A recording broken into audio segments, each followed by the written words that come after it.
You too. Bye-bye.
So, they say that, what, 75% of us are procrastinators, that people don't go to Black Friday, nor do they shop, they work, and then afterwards they tally up the money before Christmas Eve, and they go out and they spend and spend and spend, and they hope that they have some really cool things to pick over, or to pick out after they've been picked over, out of everything else. And here, one of the reasons why I'm not doing shopping is because here in the Northwest, we are being pounded by rain. Tons of rain. I mean, we've got, what, in the past 21 days, we've had like 12 or 13 inches of rain, flooding everywhere, streets being blocked, trains running behind, landslides. We had 50-mile-an-hour winds. I don't know if any trees came down, but it sure have been crazy. It's been spooky around here with all the rain. I think it made up for the summer. We had a very dry summer. Usually it rains in the Northwest in the summertime, but it didn't do it this year. We had days of hot and dry and crazy, and so, but see, it didn't matter if it was raining or not. People were lining up to go see Star Wars. I realized over the weekend that no matter where you went, everyone was talking about the new Star Wars movie. I was also aware of how pervasive Star Wars became when, during a news report about the evacuation of homes here in the Northwest because of the mudslides and flooding, a man on camera said, "You know, we just took the family to see Star Wars, and now we have to pack up everything and sit in a hotel." I'm thinking, okay, we'll go see Star Wars. Our house is about to be swallowed up by the planet, and we'll go see Star Wars, but now we have to pack and go into a hotel. Then there was a car commercial showing a number of white cars being led by a big black car with the Empire Strikes Back theme playing. And then see a man on the sidewalk holding a big brown dog watching it all, kind of like Chewie, you know what I'm saying? And then we went back to the news, where during the Democrat debates, Hillary Clinton ended her long closing oratory with the phrase, "May the Force be with you."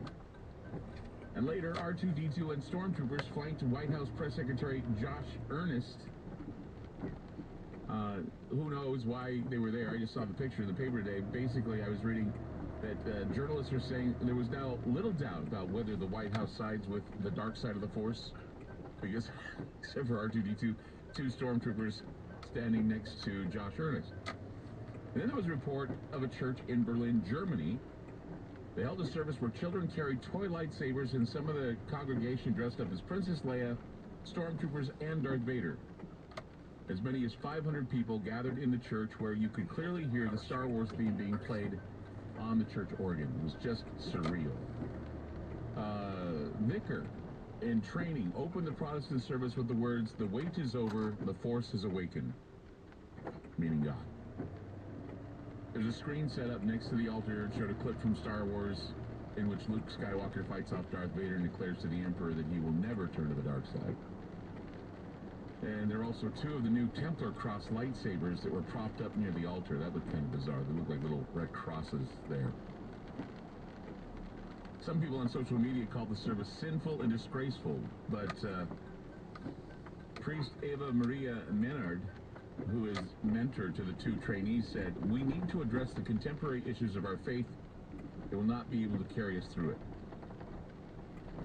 So it may have been a bit of genius to do this at the church, because it brought into the church many young people who weren't seen in the pews for a long time. They said that doing this, bringing the Jedi, I guess the Jedi faith into the church, brought a lot of people into the church that wouldn't normally attend church. And To be honest, this sparked some curiosity in me because I have always wondered about the new sophistication or the sophisticated philosophy, the things that mingle with religion and science fiction stories. I've always wondered if contemporary science fiction can be seen as a clandestine way to supplant traditional religious thought with a new type of cosmic spirituality. And for those of you that thought that I'd be on this really quickly, I just finished watching the Sci-Fi Channel's take on Arthur C. Clarke's novel Childhood's End. I was watching it bit by bit. I had it on demand on my TV, so whenever I had a moment, I'd sit down and watch it. So I watched number 1, and I waited a couple days, watched number 2, waited a couple days, and I finally finished the 3rd installment of Childhood's End. And as I watched, I was feeling a bit uneasy about the whole thing. In fact, I was talking with my roommate about this. I said to him, I says, don't you see this, didn't you give you the creeps? And, I mean, I had a dream about Corellin, who's the demon-looking alien. But I was feeling a bit uneasy when Corellin appeared in the series with the children. And I always knew the Overlords looked like devils because I read the book. But seeing them on the screen and how people were openly speaking with them about the fate of the world, it was just unnerving. Because what they didn't do in the series is they sped time up. They could have extended the time for when Corellin said he wouldn't reveal himself. I mean, they said 15 years. It was a lot longer than that, I think, in the book, if I remember.